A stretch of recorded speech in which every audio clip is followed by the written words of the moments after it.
Bohr's model एक ऐसा topic है जहां से केमिस्ट्री में अगर न्यूमेरिकल्स आ रहे होते हैं या एमसीक्यूज बेस्ड न्यूमेरिकल्स आ रहे होते हैं तो इसी इन टॉपिक से जो ना रिलेटेड तकरीबन आ रहे होते हैं। और क्योंकि न्यूमेरिकल्स जो होते हैं वो काफ़ी टाइम कंज्यूमिंग होते हैं, अगर आप उनको अटेम्प्ट करने जाते हो और किसी एमसीक्यूज टेस्ट में बैठे हुए हो तो आप अपना टाइम गवा देते हो। आप एक सवाल को करने के चक्कर में 5 सवालों का टाइम एक ही सवाल पे कंज्यूम कर देते हो, जिसका आपको डिसएडवांटेज हो जाता है, आप कम स्कोर कर पाते हो।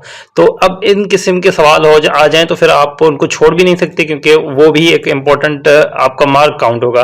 तो इसीलिए ज़रूरी होता है कि आपको टिप्स पता हो, ट्रिक्स पता हो, आपको प्रॉपर फार्मूलाज पता हो जिनको यूज़ करते हुए आप ऐसे क्वेश्चंस को सॉल्व कर सकें, और फिर उन फार्मूलाज को याद करते हुए आप इन पे प्रैक्टिस भी करें।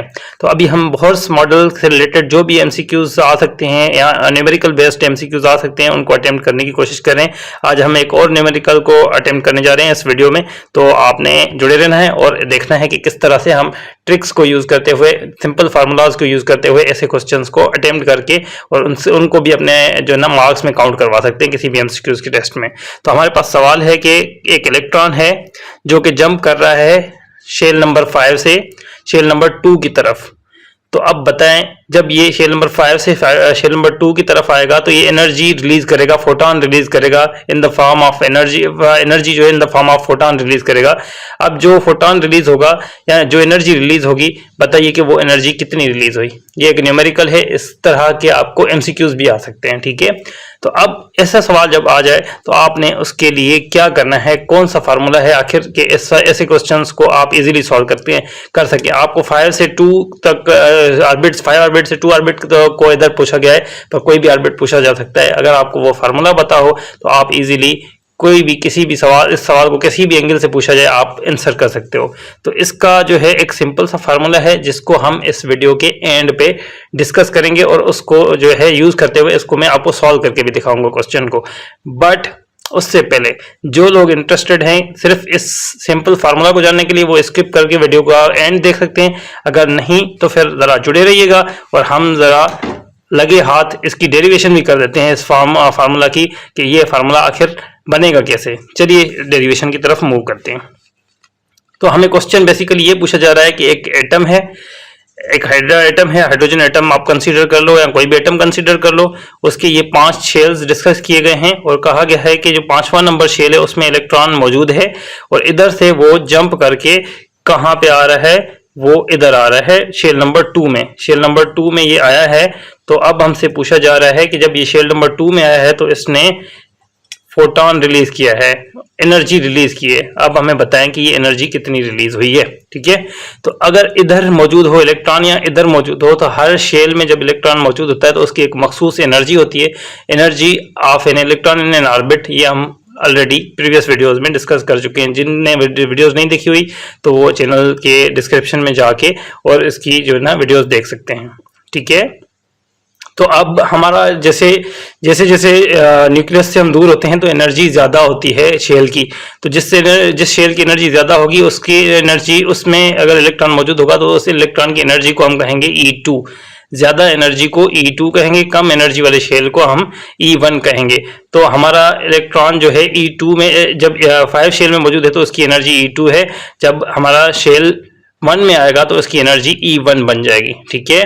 तो अब E2 जो है ज़्यादा एनर्जी है, E1 कम एनर्जी है, तो डेफिनेटली एनर्जी E2 से E1 में आएगा तो डेफिनेटली एनर्जी रिलीज करके आएगा। तो अब कितनी एनर्जी रिलीज होगी, हम कहेंगे एनर्जी रिलीज कितनी होगी, वो डेफिनेटली इन दोनों के एनर्जी डिफरेंस, दोनों शेल्स के एनर्जी डिफरेंस के बराबर होगी। E2 minus E1 is equal to delta E। ये डेल्टा E जो है वो बेसिकली एनर्जी रिलीज्ड है। ये हम कैलकुलेट कर लें तो अमाउंट ऑफ एनर्जी रिलीज्ड हमें पता चल जाएगा, ठीक है। तो हमने क्योंकि energy of an electron in an orbit पढ़ा हुआ है, इसकी डेरिवेशन भी की हुई है कंप्लीटली, हमें पता है कि energy of an electron in an orbit इस फार्मूला की मदद से, इस सिंपल से फार्मूला की मदद से हम कैलकुलेट कर सकते हैं। E is equal to minus के मल्टीप्लाई बाय 1/n²। n क्या है, nth शेल, जिससे शेल की में इलेक्ट्रॉन की एनर्जी हम मालूम करना चाह रहे हैं। और यहाँ पे जो k है वो कांस्टेंट है और उसका वैल्यू जो है हमारा है 2.18 × 10⁻⁻18 जूल्स, ठीक है। तो अब अगर एक शेल में, किसी भी शेल में इलेक्ट्रॉन की एनर्जी इतनी होती है, तो इसी तरह हम अगर E2 की बात करेंगे तो E2 की जगह हम बात करेंगे तो इनका जो वैल्यू है वो 2 दे देंगे हम, सही है।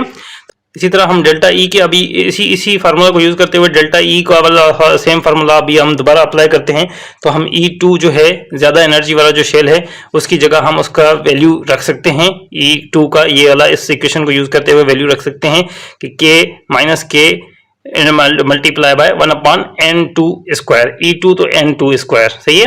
और इसी तरह माइनस वाली साइन ये फार्मूला की सेम रही और ये माइनस वाली साइन हमारी इस वैल्यू से आ गई और माइनस के अपॉन 1/n1 क्योंकि E1, ठीक है, E1 की जगह n1 हो जाएगा और स्क्वायर हो जाएगा, ठीक है। अब इसमें हम देखें तो माइनस के को हम कॉमन निकाल सकते हैं, माइनस के को हमने कॉमन निकाला तो हमारे पास ये फार्मूला बन गया डेल्टा ई का। डेल्टा ई बराबर हो गई माइनस के multiply bye 1/n2 square minus 1/n1 square, ठीक है।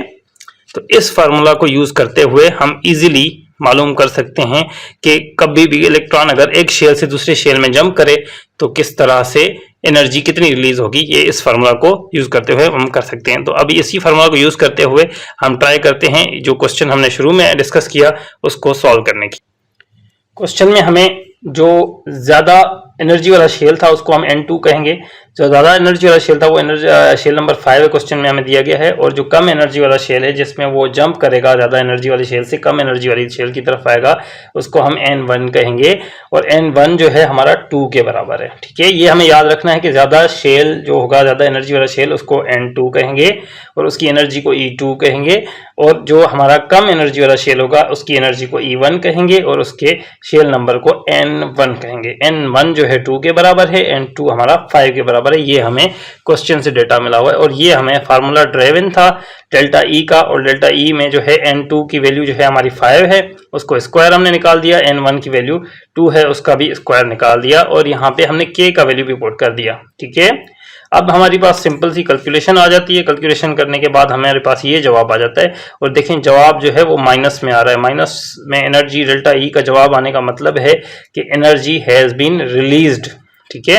तो जब भी ज्यादा एनर्जी वाले शेल से इलेक्ट्रॉन कम एनर्जी वाले शेल की तरफ आएगा तो एनर्जी जो है वो रिलीज होती है, और यहाँ पे जो हमारा आंसर है वो है 0.46 माइनस 0.46 इंटू 10⁻18 जूल्स, या इसको मैं ऐसे भी लिख सकता हूँ -4.6 इंटू 10⁻19 जूल्स, ठीक है।